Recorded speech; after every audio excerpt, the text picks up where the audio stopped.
Cement के द्वारा mega scholarship कराया गया है छात्र छात्राओं के लिए। जहाँ तक हमारी नॉलेज है बख्तियारपुर क्षेत्र में ये पहली बार हो रहा है। सर कहाँ से इंस्पायर हुए सर इस काम को करने के जहाँ पर हम रहते हैं, ठीक है ना, वहाँ पर अक्सर ये काम हम करते रहते हैं, लिए? छोटे मोटे स्तर पर करते रहते हैं। तो इंस्पायर तो वहीं से मिला मुझे। और ये चीज़ ऐसा है कि मतलब हम कोशिश करते हैं कि हमेशा करते ही रहेंगे इस चीज़ को, प्रत्येक साल भी ये चलेगा मेरा ये।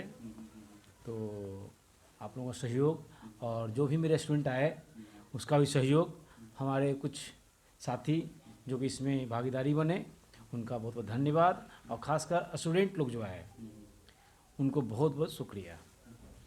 सर अब जैसा कि हमें जानने को मिल रहा है कि आप उम्मीदवारी करेंगे सभापति पद के लिए, तो विरोधी अक्सर ये बात कर रहे हैं कि ये सिर्फ एक चुनावी प्रोपेगेंडा है जिसके थ्रू आए हैं आप और चुनाव लड़ रहे हैं, तो इस तरह का आयोजन कर रहे हैं। इससे पहले आपने ऐसा कुछ आयोजन नहीं किया है, तो इस पे आपका क्या कहना है सर? एक्चुअली प्रार्थना सीमेंट 2021 में एस्टेब्लिशन करने जा रहे थे, तो पेपर वर्किंग मेरा कंप्लीट हो चुका था।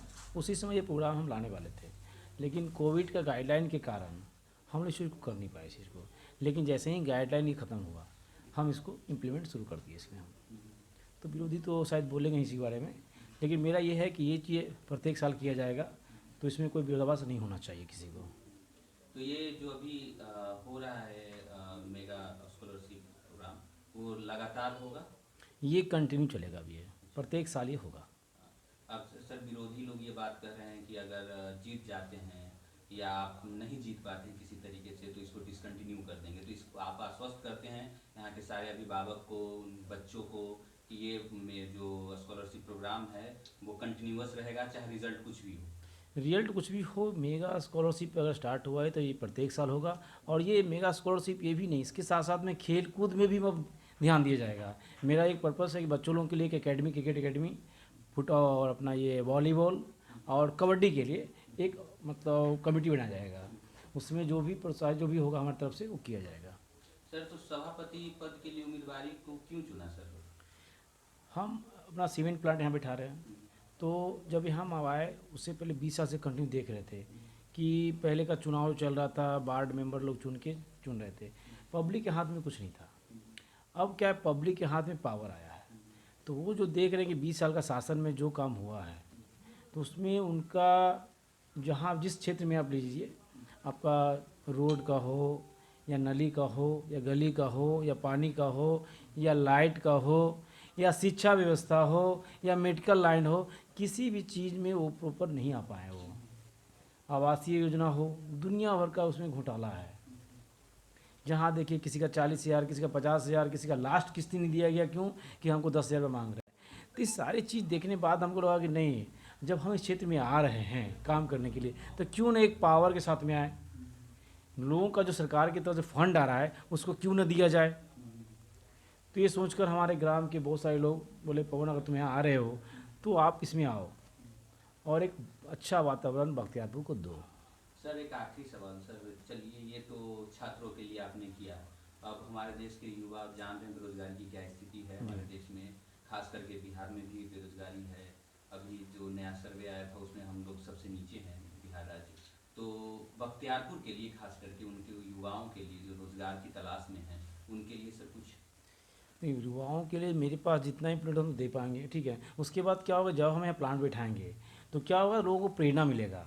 आज की पवन वहाँ पर एक प्लांट बैठाया है, तो आने वाले दिन में कुछ लोग वहाँ पर आगे आएंगे और वो लोग भी कुछ ना कुछ बैठाएंगे, तो क्या होगा ना, एक तो बिजनेस का हब बनेगा ये बख्तियारपुर मेरा।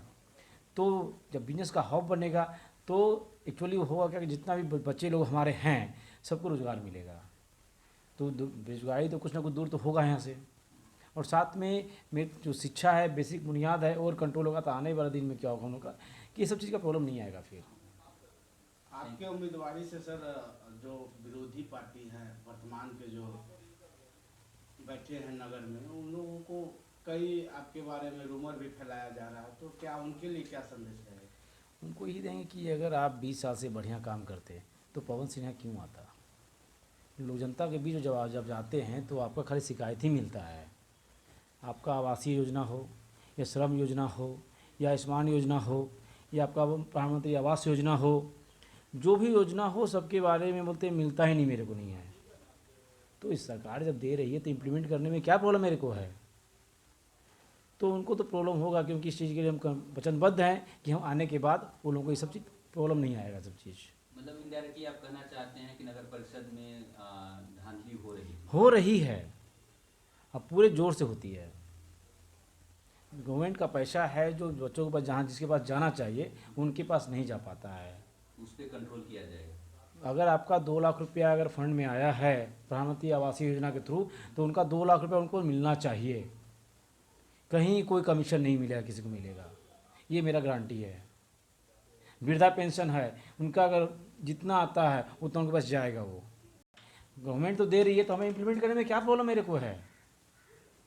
मेरा तो फ़र्ज़ बनता है कि इस चीज़ को हमको सरकार क्यों लाएगी चुनकर, पब्लिक क्यों लाएगी? क्योंकि उनका जो हक है उनको दिलाना मेरा काम होगा, और वो 100% जाएगा वो उनके पास।